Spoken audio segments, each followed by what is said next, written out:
நடந்து முடிந்த தேர்தல் முடிவுகளை அறிய அச்சுத்துறை ஊடகமான செய்தித்தாள்களுக்கு முக்கியத்துவம் கொடுத்து வருகின்றனர் யாழ்ப்பாண தமிழர்கள். இதனை விவரிக்கிறது இந்த செய்தி தொகுப்பு. இது யாழ்ப்பாணத்தில் ஒரு புத்தக கடை. தேர்தல் முடிவுகள் வெளிவந்திருக்கும் நாளிதழின் விசேஷ பதிப்பை வாங்கத்தான் இவர்கள் இப்படி முண்டியடிக்கிறார்கள்.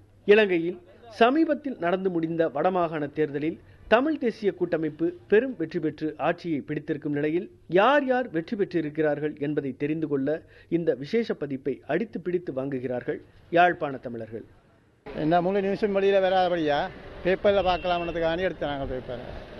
மற்றது விருப்பு வாக்குகள் அதில் இன்னும் வெளிவரே இல்லையோ, அப்போ அதுகளையும் இந்த பேப்பரில் எடுத்தால் முழுக்க பார்க்கலாம் விவரங்களை. இனி எங்கள் தமிழரசு கட்சி நம்ம வெற்றியில் வந்திருக்கு, அதுகள் விவரங்களையும் யாருக்கு இதுகள் பதவிகள் கொடுத்துருக்கின்ற மாதிரி பார்க்க முடியும்.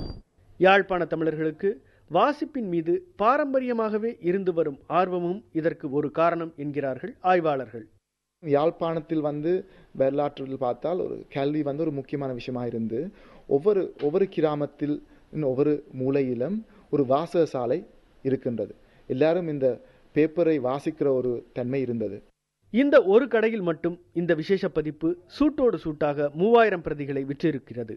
சிலர் கடையில் கூட்டத்தில் நின்று வாங்க விரும்பாமல் வாங்கி வருபவர்களிடம் 2 மடங்கு விலை கொடுத்து கூட வாங்கி சென்றனர். தொலைக்காட்சி, இணையம் என பல நவீன ஊடகங்கள் வந்த பிறகும் கூட தேர்தல் செய்திகளை அறிந்து கொள்ள இன்னமும் செய்தித்தாள்களை நாடுகிறார்கள் யாழ்ப்பாணத்து மக்கள். இது வெறும் செய்தித்தாள் மற்றும் செய்தி மீதான ஆர்வம் என்பதை விட செய்தித்தாளின் எதிர்காலம் குறித்த நம்பிக்கையையும் தொடரச் செய்கிறது. புதிய தலைமுறைக்காக யாழ்ப்பாணத்திலிருந்து ஒளிப்பதிவாளர் சதீஷ்குமாருடன் முரளிதரன்.